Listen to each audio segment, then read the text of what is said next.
Será que o amor realmente existe para todo mundo? Ou se trata de algo muito particular, uma espécie de privilégio que apenas poucas pessoas têm acesso a ele? Porque após consecutivas frustrações e decepções amorosas, é normal que nós nos coloquemos neste lugar de reflexão. A partir dessa questão, que é uma questão decisiva e muito norteadora para a nossa vida.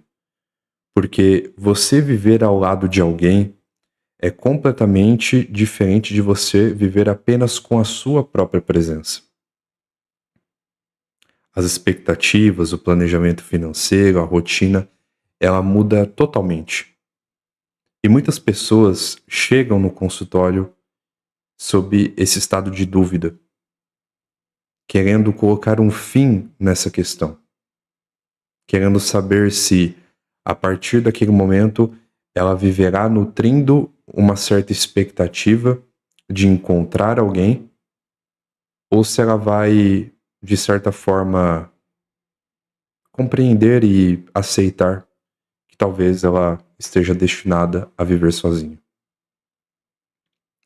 E para que a gente consiga promover essa discussão e possivelmente uma resposta para essa questão, nós leremos um trecho, mais precisamente o trecho final, de uma obra magistral da literatura russa. Uma obra que influenciou toda uma geração e toda uma discussão acerca do embate que sempre existiu entre a nova e a velha geração. E eu estou falando do livro Pais e Filhos, de Ivan Turgenev, um grande autor da literatura russa e uma grande influência literária para vários autores que, de certa forma, são mais conhecidos hoje em dia, como Tolstói e Dostoiévski. Bom, já adianto que esse vídeo aqui ele terá alguns spoilers, pois não se trata de um poema, como foi nos vídeos anteriores. Então, caso você não queira estragar a sua experiência, sugiro fortemente que você leia o romance e depois você retorne nesse vídeo aqui para participar dessa discussão conosco. Bom, aviso dado, eu precisarei dar uma contextualização para que a gente caminhe com a nossa leitura, que é realmente o final do livro e que pode ser um ótimo pontapé inicial para essa discussão acerca do amor. Então, eu farei apenas uma contextualização básica, isso aqui não é a resenha do livro, nem nada do tipo, né? Existem muitos influencers e professores que têm vídeos aqui no YouTube que falam sobre pais e filhos, que inclusive eu recomendo que você os assista, pois se trata de grandes referências no campo aqui da literatura, dos livros, das resenhas e por aí vai. Então, eu irei me basear apenas na obra em si, certo? Não farei um apanhado geral, nem um aprofundamento do livro como um todo, apenas usarei essa pequena passagem para que a gente promova uma discussão acerca do amor, que é a nossa proposta de vídeos aqui de psicologia e literatura. Bom, o livro, de forma geral, ele vai nos dar esse contorno do conflito existente entre pais e filhos, que é justamente a percepção de que existe um embate entre a nova e a velha geração. Então, a velha geração, muito apegada aos costumes, muito apegada à tradição, aquilo que funcionou durante muito tempo na história, a própria religião. Então, todo esse arcabouço de costumes, de hábitos, que foram passados de uma geração para geração e que dão essa ordem para essa geração um pouco mais velha, que vai se confrontar com essa geração mais nova, que vai para a universidade, e isso é algo que foi muito trabalhado nos autores russos, né, mais precisamente com Ivan Turgenev, também ali por Gogol, que tem um livro bastante conhecido que trata sobre isso também, que fala sobre essa geração mais jovem que foge do campo, que sai do campo, vai estudar e depois retorna para sua casa com propósitos, com ideias diferentes, muito influenciados ali pela questão científica, de fato, que vai ter um avanço muito grande ali no século XIX, no século XIX, XX, né, mais precisamente, e que vai gerar essa mudança nas crenças ali dos jovens que estão inseridos dentro dessa universidade. E nós vamos acompanhar 2 personagens e mais precisamente um ali que é, de fato, o personagem principal, se é que nós podemos chamar assim, da história, que é Bazarov. Bazarov, ele tem esse jeito um pouco cínico, né? Ele é um jovem que atrai muita atenção para si e que diversas vezes ali no livro ele vai confrontar, né, direta ou indiretamente as ideias, né, dessa velha geração, dos pais do amigo que ele está visitando ali. E Bazarov ele deixa explícito ali que ele é um nihilista. E como eu disse aqui, eu não vou dar um aprofundamento nesse conceito e tudo mais, eu irei apenas me restringir ao que a obra apresenta para nós. E a obra apresenta que um nihilista é aquele que não obedece a ninguém, é aquele que não obedece a nenhuma autoridade. E ao longo da obra nós vamos percebendo que o Bazarov ele tem esse sentimento não só de questionar, mas também de negar algumas coisas que estão muito bem estabelecidas ali. E uma dessas coisas é a própria arte. Então nós temos referência a algumas obras da poesia russa, né, da música e até mesmo algumas passagens ali, que Bazarov vai colocar em paralelo com aquilo que ele aprendeu na universidade, mais precisamente a própria medicina. Então ele fará referência a um outro livro ali, de medicina mais precisamente, fazendo um paralelo entre os dois, dizendo que a poesia, não com essas palavras, mas com esse entendimento, ela não é necessária. Ela não é tão necessária quanto a gente pensa que é. A arte como um todo, ela não é tão necessária quanto nós pensamos que ela é. E seria mais útil, por assim dizer, que você se debruçasse sobre um livro de medicina, que fala sobre os conceitos da natureza e por aí vai. Então, desde o início, nós temos contato com esse personagem que carrega dentro de si esse espírito, como eu disse, não apenas questionador, mas que vai abrir mão de toda uma tradição que foi herdada. Obviamente, os seus pais participam dessa geração de pessoas mais velhas que estão ali no campo, que se apegam a costumes religiosos e por aí vai. E ele vai abrir mão disso. E uma das tensões que o livro apresenta para nós é justamente esse embate que ele tem com ele mesmo. Pois, ao mesmo tempo em que ele quer acreditar naquilo que ele cultiva dentro do seu conjunto de crenças, de negar a arte e, de certa forma, negar o próprio amor, ele ainda tem um coração de carne. Ele ainda tem uma paixão ardente, principalmente por se tratar de um jovem. E é a partir da tensão existente dentro desse personagem que nós conseguimos extrair um raciocínio muito interessante acerca do amor. Então, eu lerei esse trecho e a partir dele nós iremos formular o nosso raciocínio. De antemão, já adianto, senhores, que o espaço aqui dos comentários ele está aberto justamente para isso, para que a gente consiga promover um aprofundamento do raciocínio que eu faria aqui nesse vídeo e que você pode participar compartilhando a sua percepção acerca dessa passagem, acerca da obra ou acerca até mesmo desse raciocínio que eu irei formular nesse momento, certo? Então, com o livro em mãos, caso vocês queiram me acompanhar aqui na leitura, fiquem à vontade. Ali, vindos de um vilarejo próximo, não raro chegam 2 velhos já decrépitos, marido e mulher. Escorando-se um no outro, caminham em passos cada vez mais pesados, aproximam-se da grade, cambaleiam e põem-se de joelhos, e choram amarga e demoradamente. Olham atenta e demoradamente para a pedra muda, sobre a qual jaz seu filho. Trocam palavras breves, espanam a poeira da pedra, ajeitam um ramo do abeto e rezam outra vez. Não conseguem deixar esse local onde parecem mais perto do filho, das lembranças dele. Será que suas orações, suas lágrimas são infrutíferas? Será possível que o amor abnegado, sagrado, não seja onipotente? Ah, não. Por mais exaltado, pecador e rebelde o coração oculto no túmulo, as flores que crescem sobre ele olham para nós serenas. Com seus olhos inocentes, não nos falam apenas de uma paz eterna, da grande paz da natureza indiferente. falam também da reconciliação eterna e da vida infinita. Belo, não? Por que eu escolhi esse trecho para que a gente pudesse conversar acerca desse tópico tão importante que é o amor?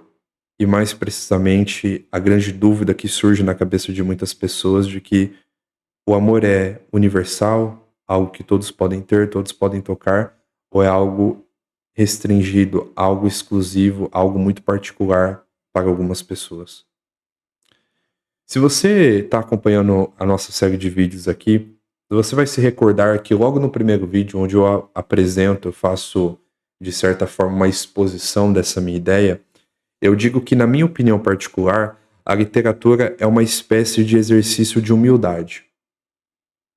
Pois, ao nos conectarmos com modelos humanos, ao concebermos, ao colocarmos para dentro do nosso quadro de referências, para dentro do nosso imaginário, as circunstâncias humanas dentro de um determinado contexto, como é o contexto aqui de pais e filhos, nós percebemos que os nossos problemas eles não são tão especiais, não são tão particulares assim. Pois outras pessoas passaram por isso. E não só passaram, como escreveram sobre isso. E isso nos ajuda a compreender que os nossos dramas eles são muito parecidos uns com os outros. E essa espécie de humildade, essa espécie de reconhecimento de que o meu problema foi talvez o foco de muitas outras pessoas, faz com que eu consiga enxergá-lo de uma forma um pouco mais nítida, um pouco menos distorcida, deixando de enxergar determinados problemas, determinados dramas, como se fossem hidras, das quais eu não tenho qualquer tipo de controle e qualquer batalha, qualquer investida que eu tente contra ela será falha. Não. Os nossos dramas, eles são bem menos desafiadores, alguns, obviamente, do que nós concebemos na nossa imaginação. É por isso que Sêneca vai nos dizer que o ser humano sofre mais na imaginação do que necessariamente na realidade. Eu disse que haveria spoilers aqui, e se você se atentou à leitura, você sabe que o personagem que jaz ali no túmulo é o personagem que eu estava falando no início, Bazarov. E Bazarov, ele tinha esse espírito rebelde, esse espírito questionador, uma espécie de revolta dentro de si. Revolta não no sentido de revoltar-se por revoltar-se apenas, mas um revoltar-se contra aqueles costumes que estavam sendo praticados ali, que estavam indo contra aquilo que ele cultivava dentro do seu conjunto de crenças. Então Bazarov ele vai negar a arte, ele vai negar até mesmo o amor que ele sente. E veja bem se não é mais ou menos assim que nós funcionamos, que nós agimos, que nós reagimos.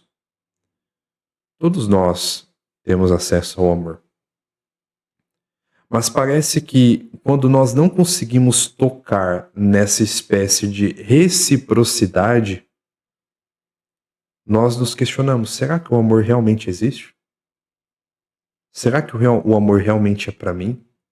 Porque eu não consigo tocá-lo, eu não consigo ter acesso a essa reciprocidade. Eu estou me doando, mas parece que a pessoa não está fazendo o mesmo. Então, será que eu preciso continuar?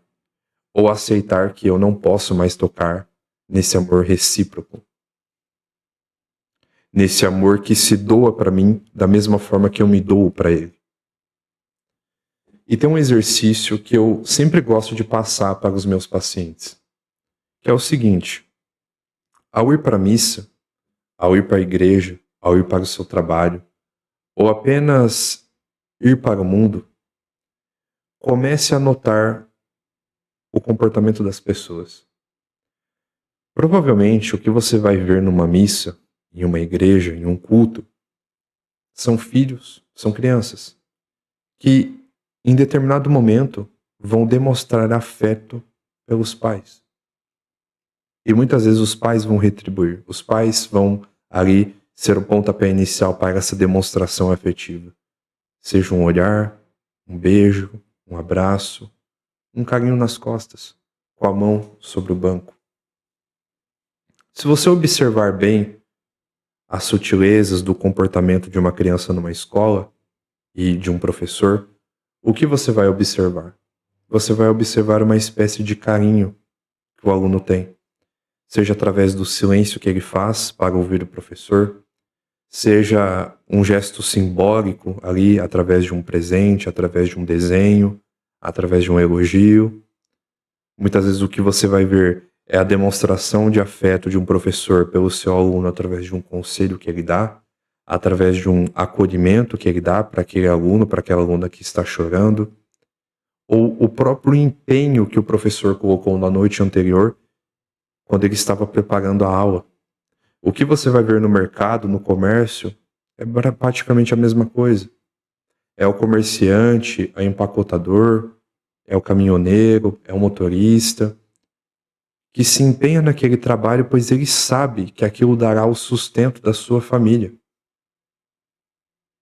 E isso tudo nos ensina uma coisa muito valiosa. O amor existe. E ele está na própria realidade.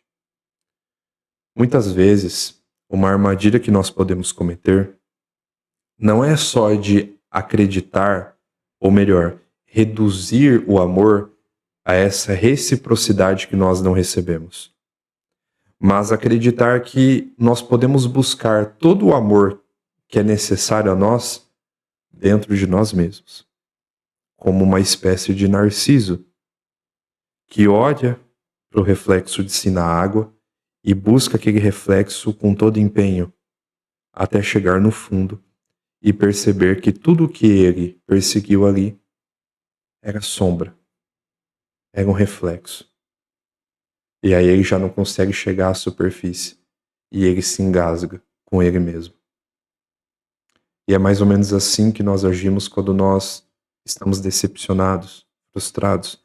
A gente tenta cultivar uma espécie de amor próprio, mas que é um amor vazio.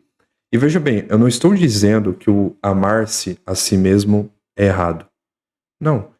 Aristóteles vai nos dizer, vai nos ensinar, na realidade, sobre a justa medida, o justo termo. É necessário que nós amemos a nós mesmos, mas em uma medida justa. E coisas como o amor, a inspiração, não se busca necessariamente dentro de si, mas fora, na realidade, com inspirações, com pessoas, com obras que nós podemos tocar, que nós podemos enxergar, que nós podemos ouvir. Bazarov é esse rebelde que está oculto no túmulo. E o que acontece depois que o seu corpo é sepultado?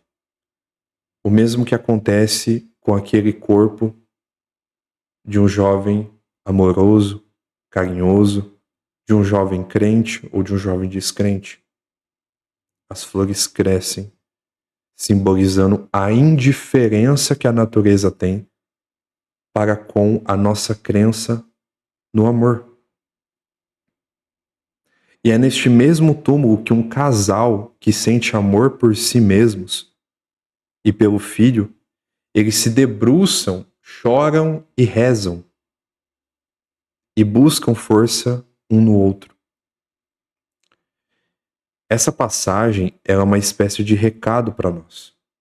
O recado de que o amor ele existe e a natureza ela é indiferente à nossa crença de querer acreditar no amor ou não, de querer colocar o amor como uma espécie de exclusividade para algumas pessoas, como essa espécie de sentimento que não existe para mim, mas existe para o outro. Não. Não. O amor ele existe para todo mundo. Pode ser que o matrimônio não seja a sua vocação, mas reduzir o amor a um sentimento, ou pior, um sentimento que você ainda não teve acesso, é cometer um erro gravíssimo, que vai fazer com que você não cultive uma esperança necessária para viver. Pois a caridade, o amor, é a mais alta de todas as virtudes. É uma virtude teologal, e a maior delas. Então, se nós escolhemos não enxergar esse amor, nós perdemos todo o resto, nós perdemos a esperança, nós perdemos a nossa fé. Então, passagens como essa nos dão um lembrete de que sim, o amor existe. Mas ele exige algo muito importante de nós. Antes de nós querermos retribuição, reconhecimento, reciprocidade, o amor vai exigir que nós eduquemos o nosso olhar para enxergar as sutilezas dele dentro da nossa realidade. E as demonstrações de afeto de um pai pelo filho, de uma mãe, de uma família, de um comerciante, de um professor, de um aluno, não são meras demonstrações. Elas podem vir a se tornar, para aqueles que escolhem enxergar, como um lembrete de que o amor é para todo mundo. E de que nós não devemos reduzir o amor a uma demonstração de afeto da menina que nós gostamos, do menininho, que a menininha é apaixonada, do nosso namorado, da nossa esposa. Não. Às vezes um bom dia, às vezes um olhar com um pouco mais de ternura, às vezes um agradecimento. Tudo isso pode vir a ser demonstrações de amor que vão aos poucos enchendo o nosso coração de esperança e nos leva a ser o quê? Os agentes da ação. Ou seja, aqueles que vão se preocupar com a obra, aqueles que farão obra na realidade. Em outras palavras, aqueles que serão o pontapé inicial para a demonstração do amor. Essas cenas que se apresentam na nossa realidade, elas também são uma espécie de convocação para que nós mesmos demonstremos afeto por uma outra pessoa e não só nos coloquemos nessa espécie de segunda posição, onde nós seremos aqueles que portarão essa obra, aqueles que estão ali esperando para que alguém demonstre afeto. Não, muitas vezes nós precisamos ser esses agentes de ação, esses agentes que irão levar o amor para o mundo, para a realidade. Porque é muito fácil a gente se colocar nessa posição de descrença do amor e nos fecharmos num quarto escuro esperando apenas uma batida na porta. Para que alguém venha e mostre que o amor existe e nos demonstre afeto e por aí vai. Mas muitas vezes nós precisamos ser essa pessoa que bate a porta de alguém. Para demonstrar esse amor para alguém que talvez esteja precisando mais do que a gente. Então, sim, talvez uma possível resposta, e você pode discordar de mim, fique à vontade. O amor ele existe para todo mundo. Talvez o que não exista seja a vocação do matrimônio para todo mundo, mas o amor em si, ele existe. E jamais reduza o amor a um sentimento ou a algo que você não tem acesso. Todos nós podemos tocar na realidade objetiva do amor. Até porque as flores que crescem no túmulo, elas são um símbolo desse amor. As flores são belas e a beleza é um condutor a essa verdade. A beleza é uma condutora a uma verdade maior, que muitas vezes nós não conseguimos tocar por si mesmas. E nós precisamos desse veículo para que ela nos conduza até essa verdade. Então, muitas vezes, essas demonstrações que são o símbolo de beleza, elas são uma condutora até essa verdade que nós não podemos negar. De que o amor, ele existe. E existe para todos nós. Se você gostou desse vídeo, deixe seu like aqui, compartilhe o vídeo com outras pessoas e principalmente, vamos transformar essa série de vídeos em um diálogo. Então eu convido você a compartilhar a sua percepção aqui abaixo nos comentários e aguardo vocês no próximo vídeo. Até mais.